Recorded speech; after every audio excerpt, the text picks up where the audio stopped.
Why is it that many great tech entrepreneurs don't come out of Microsoft or Amazon, but instead they come out of companies like Oracle and other companies in California?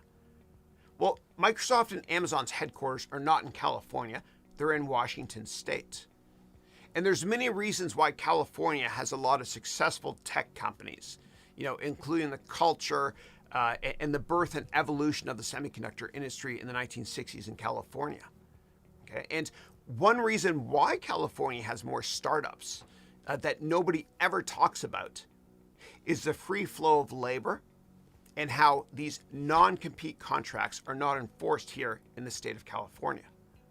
So in California, you can work for networking giant Cisco, for example. You can work for networking giant Cisco today.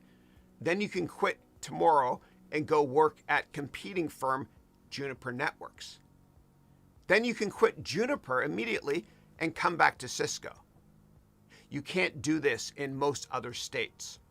And many people that actually worked at Amazon in Washington State as an engineer, if they quit and they join Microsoft, which is also in Washington State, then they cannot be an engineer at Microsoft for at least 1 year, given non-compete contracts.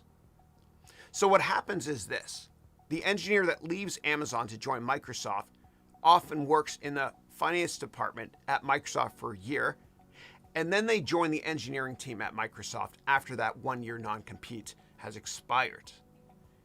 And the free flow of labor has a material impact on innovation in any economy.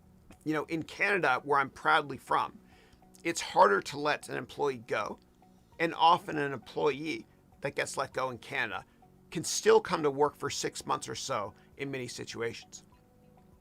Now, in the 1990s, we saw unprecedented economic growth globally. And when I worked at hedge fund giant Citadel, Alan Greenspan gave us a lecture. Now, Greenspan was, of course, the head of the U.S. Federal Reserve in the 1990s. And Greenspan told us that the reason why we had unprecedented economic growth globally in the 90s was not because of the technology boom. It was actually because the Berlin Wall fell. And when the Berlin Wall fell, millions of brilliant and cheaper Eastern European citizens moved west. And as a result, inflation was under control, as the biggest expense for companies is the cost of labor.